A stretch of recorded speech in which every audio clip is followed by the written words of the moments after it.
professora, mas sou eu. Se preocupe não, professora. Todo mundo está me ouvindo? Sim!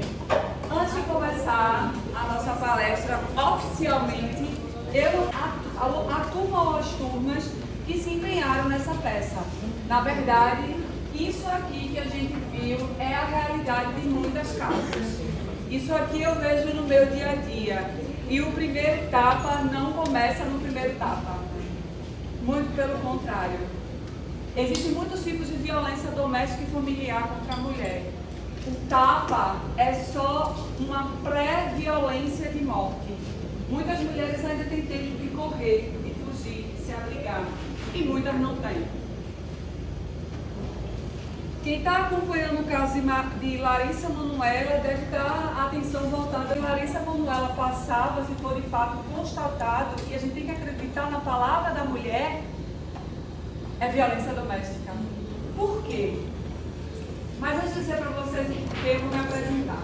Como a professora Tamires falou, e eu tenho muito prazer de estar aqui com a professora Tamires, que já me convida algumas vezes para ir para algumas escolas que ela é professora. Eu me chamo Ana Firmino, mas antes de me chamar Ana Firmino, eu era Ana Maria Firmino, estudante de escola pública igual a vocês. E vou além. Vocês ainda têm a oportunidade de estar estudando numa escola de referência. Hoje a minha escola de referência, eu fui aluna da primeira escola cívica daqui em Jaboatão dos Guararapes, que é na atividade Saldanha. Depois eu fui aluna do Adelaide Pessoa Câmara. E por fim, eu entrei na faculdade de Direito.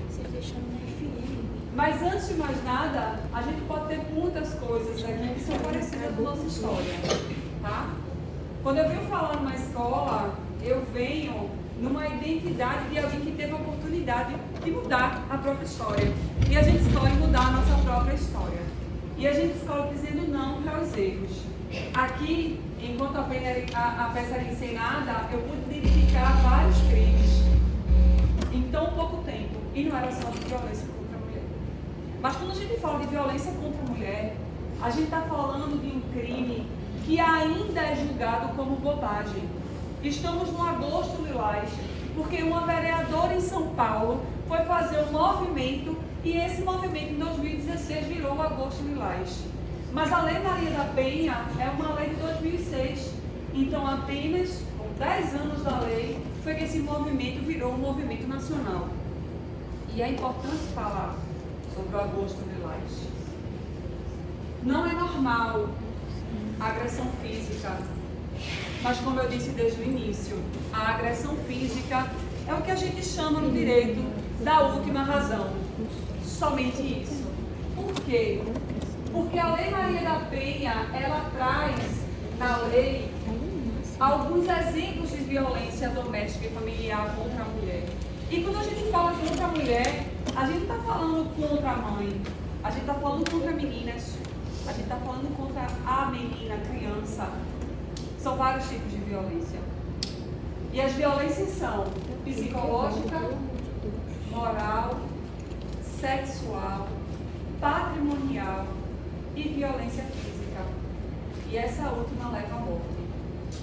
E muitas vezes não é por falta de aviso, é por falta de opção. Aqui na peça, ela foi socorrida.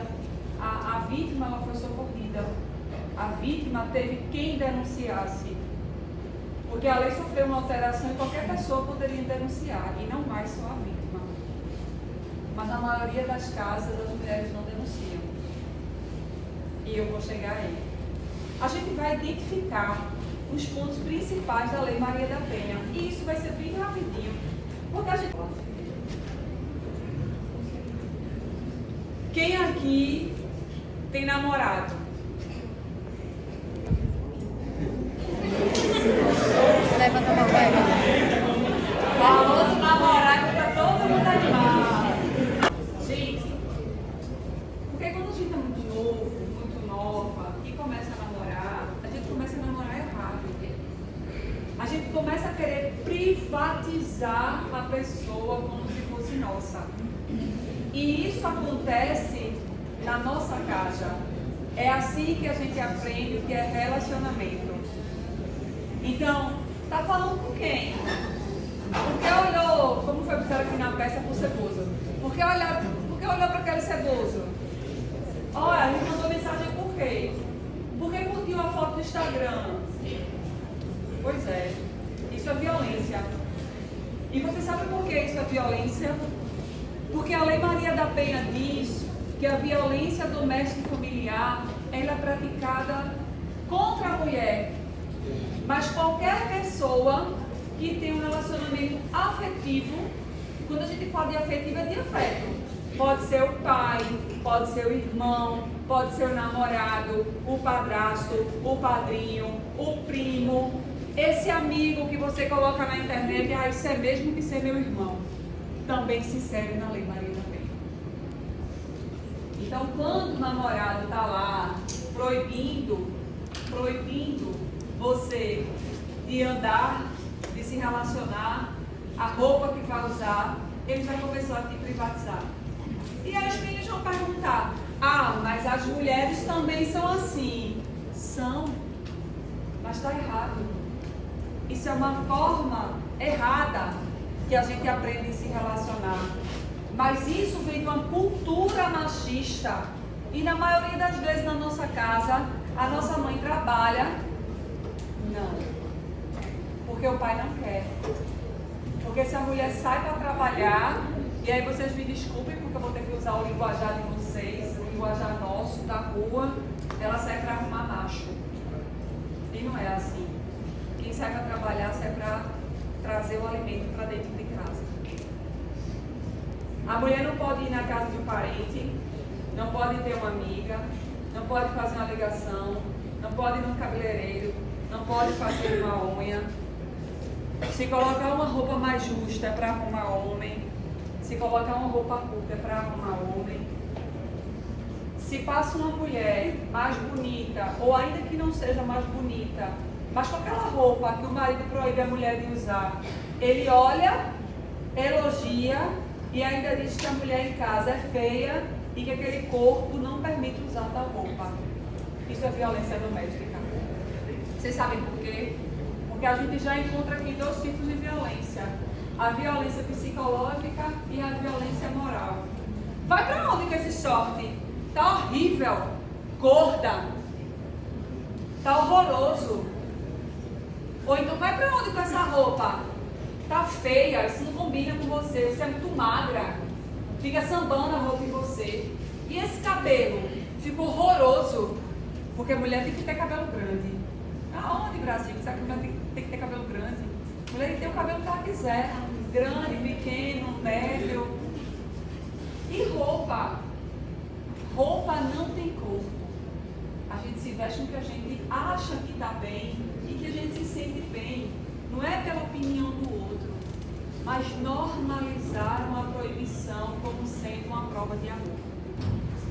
Quem não ama com ciúme, quem não ama com posse, quem não ama com cenas de ciúme na rua, não ama. E isso está errado. Está muito errado, na verdade.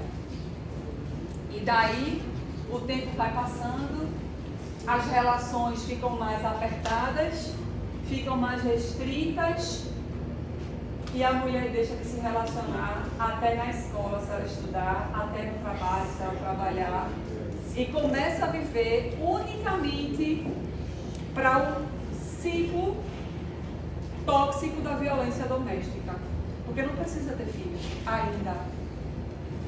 E para os casais que já têm vida sexual ativa, que isso é importante falar, existe algo chamado no direito de obrigação marital. Obrigação marital quando a gente tem vontade. Qualquer ato sexual sem vontade é estupro. Pouco importa se a mulher é casada, se ela namora, mas sabe o que é mais? E quando eu falo, minha gente, homens, é com todo respeito aos meninos. A gente não vem à escola para colocar as mulheres contra os meninos. A gente vem para a escola para ensinar a mulher que é errado, para ensinar os homens que é errado e para fazer com que vocês tenham uma vida saudável, uma relação saudável. Porque chantagem nunca foi uma relação saudável. E aí você começa a namorar e o rapaz diz, olha, se você não fizer tal coisa, eu vou lhe deixar. Porque eu fiquei com fulano que faz. E aí a mulher fica pensando, ah, mas eu não gosto. Principalmente quando a menina é virgem. Ah, mas se você não perder a virgindade comigo, você não me ama. Primeiro que isso está mais antigo do que minha mãe. Está mais ultrapassado do que minha avó. Esse negócio de virgindade ser prova de amor é tão careta que vocês nem imaginam. É podre de careta. A gente tem que fazer quando a gente tem vontade. Sexo tem que ser feito com vontade, com responsabilidade, com maturidade, com acompanhamento médico, com preservativo. É assim que o sexo tem que ser feito. E com muito respeito. Esse é o sexo massa. Esse é o sexo selvagem, ou saudável.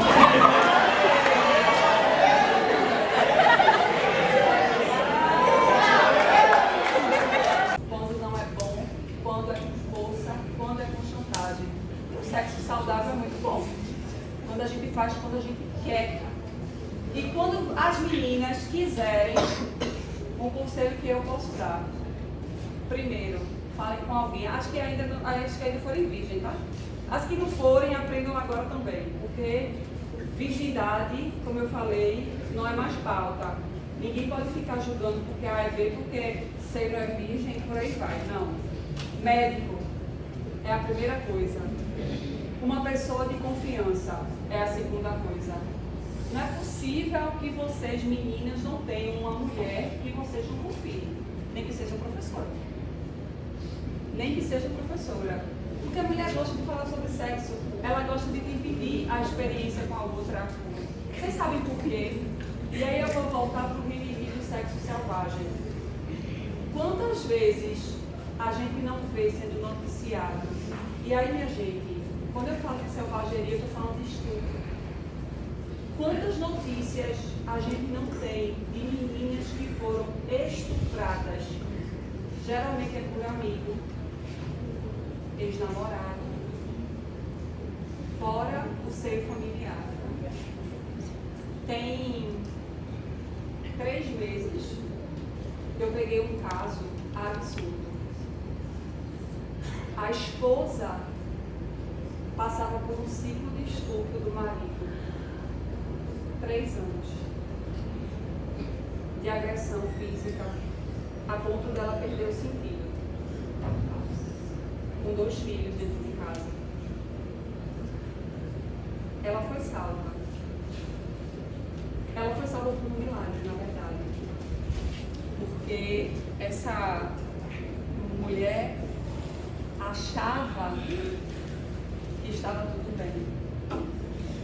Essa mulher passou 3 anos apanhando, sendo estuprada e achava que estava tudo bem. E não estava. Ela achava que não era nada. Mas quando eu falo de estupro, eu não estou falando de sexo sem consentimento ou com chantagem. Eu estou falando de sexo sem permissão.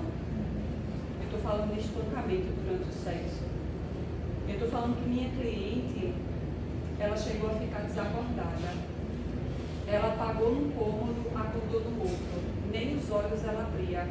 Então ensanguentado que estava.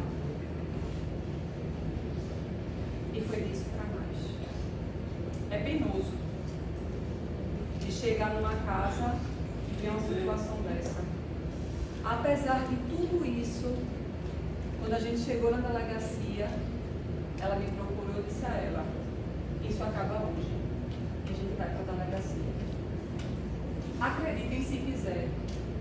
Quando a gente chegou na delegacia, tudo o que ela pediu foi para não prenderem esse agressor. E vocês sabem por quê? Porque ela olhou para os filhos. Apesar de tudo que ela sofreu, ela olhou para os filhos. E eu tenho certeza absoluta, como 1 mais 1 aqui, pode ser 2 ou 3 a depender, que muitas famílias aqui passam pela mesma coisa. porque a gente tem vergonha de denunciar. A gente tem medo de falar. Porque não tem para onde ir. Porque depende financeiramente. Já dei palestras em escolas de crianças que tinham sido abusadas pelo pai, pelo padrasto, de mães que não puderam fazer nada, porque não tinham para onde ir com esses filhos.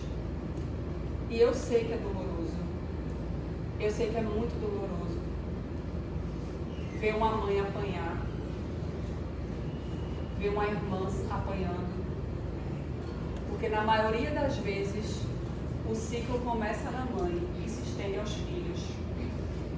Um homem que bate na mulher, ele bate nos filhos, geralmente. Ao contrário desse, que já é um psicopata, ele só batia na mulher. Nos filhos ele ainda não batia. Mas eu vou dizer para vocês, a única preocupação deste homem, quando viu as medidas contra ele, sabia que a polícia estava atrás dele, inclusive ainda está foragido, foi perguntando pela filha. E é aí que mora o perigo. Porque ele tem fixação em mulher, em agredir a mulher. Então vejam, o ciclo da violência doméstica e familiar é terrível. É terrível. Vocês sabem por que a gente fala tão abertamente sobre sexo, especialmente na escola e na idade de vocês? Porque é essa a idade que vocês precisam implementar o sexo saudável na vida de vocês.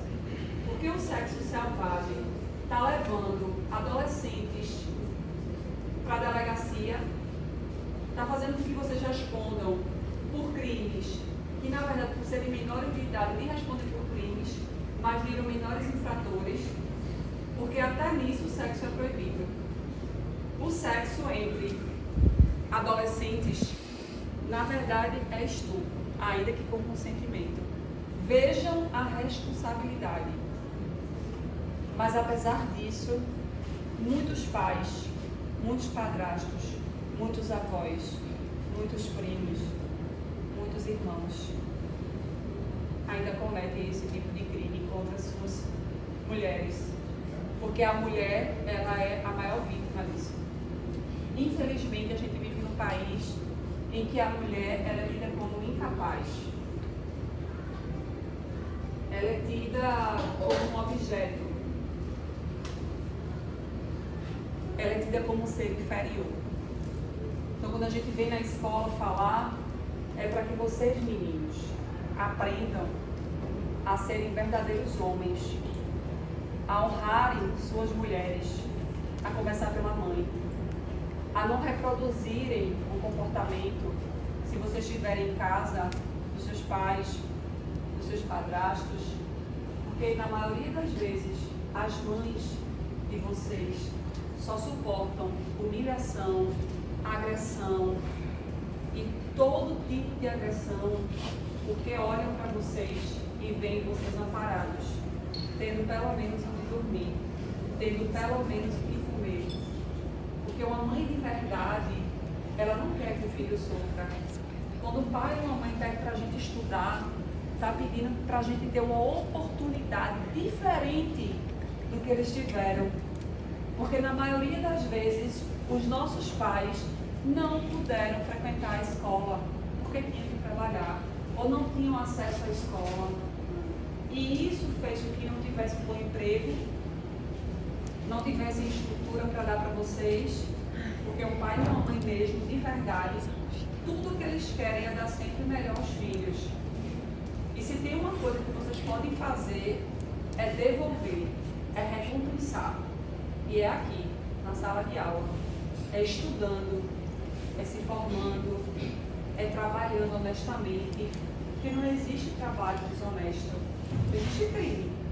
Trabalho desonesto, não. Um catador de papel tem o mesmo valor que um advogado, que uma advogada.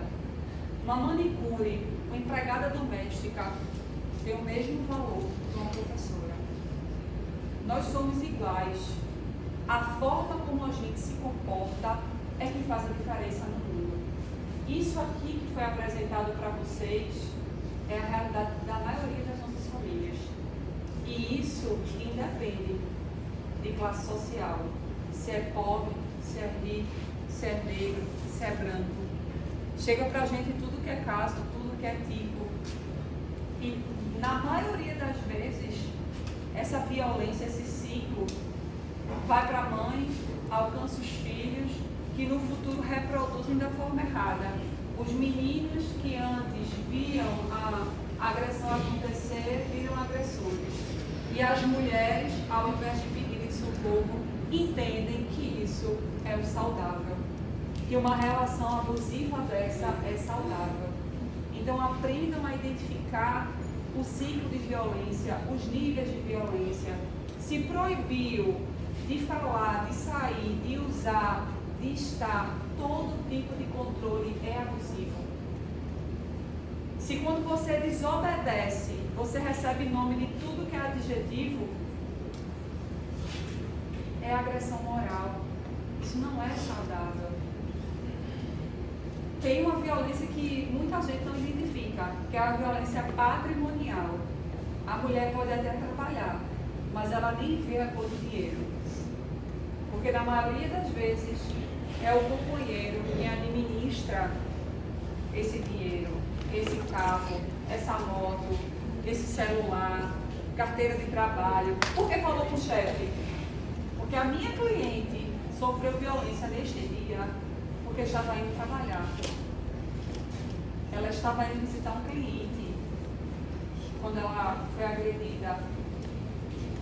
E deu tempo dela pedir socorro. E para convencer essa mulher a pedir socorro, eu levei 3 horas. Foram 3 horas. E a violência não parou na delegacia. Porque foram 3 dias que esse agressor praticou violência de tudo que foi vivo. Porque ele começou praticando a violência nela, depois ele quebrou tudo que tinha em casa, depois ele furtou veículos, depois ele usou arma. Vejam, a pessoa perde o controle, já não tem mais nada a perder, fica fissurado naquela mulher e só sossega depois que mata. É isso que acontece com a violência. E dos estupros, que chamam aí de obrigação marital, alguns ainda resultam em gravidez. Porque uma mulher casada que toma remédio para não engravidar, porque está traindo o marido, esse também é um dos pensamentos de um agressor. Então vejam, identifiquem enquanto há tempo. Meninos, enquanto vocês podem, identifiquem, seja vizinha, qualquer vínculo, vizinha, prima, amiga, minha irmã, zero. Porque o caminho de um agressor é a cadeia, no mínimo. Porque a gente sabe que muitas vezes as pessoas veem aí a demora e tentem a fazer justiça com as próprias mãos. É errado, também é crime. Porque matar é crime. E nosso maior bem ainda é a vida. E se vocês conhecerem mulheres em situação de violência, ajudem. Ou peçam ajuda. Ou denunciem também. Se na casa de vocês veem violência, diga para a mãe de vocês, para a irmã, para quem seja, isso é errado, isso é violência doméstica, isso é crime, você não tem que aceitar. E já estendendo um pouco, outro tema, e aí eu volto para o estupro, é o abuso sexual de crianças e adolescentes. Vocês são jovens, mas apesar da idade de vocês, qualquer toque, qualquer carícia a mais do corpo é abuso. Não aceitem, denunciem. Eu já fui para a escola e que tinha meninas, principalmente, que sofriam abuso dentro de casa. Denunciem, porque isso é crime. E tudo começa no toque do corpo. Eu tenho várias histórias. Eu vou dizer uma para vocês que me chocou muito. A mãe era drogada, tinha 3 filhos, deixava os filhos em casa e saía para usar droga. Quando ela voltava, já era tarde, ele já tinha se alimentado, porque a maior de 8 anos saía para pedir comida, conseguia apenas um prato, voltava para casa, alimentava os 2 menores, uma de 6 e um menor de 4 anos. O que sobrava, ela comia. Mas quando essa mãe chegava, ela sempre chegava com um homem diferente. Até que um dia, ela se envolveu com um abusador de crianças. Ele estuprou a filha de 8 anos. Quando eu falo estuprou, é o sexo convencional. A gente chama no direito de conjunção carnal. Estuprou, porque todo ato contra a criança e adolescente é estupro, independente se é beijo, se é abraço, se passou a mão no corpo. Dos outros 2 menores, ele obrigava essas crianças a fazer sexo oral nele. E quando essas crianças iam tomar banho, elas não podiam fechar a porta, porque ele tinha que ver. A mais velha contou à mãe. E o que ela fez? Bateu neles, nos 3. E disse que não fechassem a porta. Um dia ela saiu, passou mais de 15 dias para voltar. Tinha uma senhora que morava próxima a essa casa deles, e quando eu digo próxima, é meia hora andando. Imaginem, há um tempo atrás, 3 crianças, uma de 8, uma de 6 e uma de 4 anos. E ela colocou essas crianças dentro da casa dela. Quando essa mãe voltou, que essas crianças não estavam em casa lá abandonadas, 3 crianças pequenas abandonadas, que a de 8 era quem tomava conta, ela foi atrás das crianças na casa da mulher. E o que essa mulher fez? Bateu nela. E não devolveu os filhos dela. Terminou de criar. São bons filhos. A mais velha tem uma filha que o pai não chega perto, porque ela tem medo que ele estupre a própria filha. A que tinha 6 anos é mãe, tem filhos. O mais novo não tem filhos. E acreditem, apesar de tudo que essa mãe fez, eles não são daqui de Pernambuco, mas vieram morar em Pernambuco por conta de uma oportunidade de trabalho. E o mais novo, que também tinha sido acusado, trouxe todo mundo, exceto a mais velha, para cá, para Pernambuco. Deu uma chance para eles, né, de uma nova vida. E a mãe, até hoje, dá trabalho por conta das drogas. Então, vejam, foi um ciclo de violência que se gerou a partir dela, mas mesmo assim, esse filho tão bom ainda oportunizou essa mãe com medo que pudessem matá-la, apesar de todo o abandono. Eu conto isso para vocês porque em algum momento das nossas histórias, elas se encontram. Nós não somos melhores em nada. Eu já estive sentada desse lado. Hoje eu estou aqui. Espero que vocês tenham aprendido alguma coisa, que vocês possam levar essa imagem do que é violência, que tenham entendido que a violência física, que eu não preciso explorar, é a última razão, porque a gente ainda tem aí umas concorrentes da violência física, que é a psicológica, a moral, a patrimonial e a sexual. Então, quando uma mulher apanha, ela já passou por todos os outros ciclos e nem sempre dá tempo de recuperar essa mulher. Professora Tamires, muito obrigada por sempre me chamar, por me receber aqui. Parabenizo os seus alunos, porque foi uma peça muito verdadeira, muito realista, né? Olha aí, quem tiver já aí, né, talento para as artes. E a vocês eu desejo um bom ciclo, um bom término, futuros brilhantes, e que do mesmo jeito que eu, Ana Firmino, aluna de escola pública, hoje advogada, presidente da OAB, estou aqui, que no meu lugar, daqui a um tempo, seja qualquer um de vocês ou todos vocês.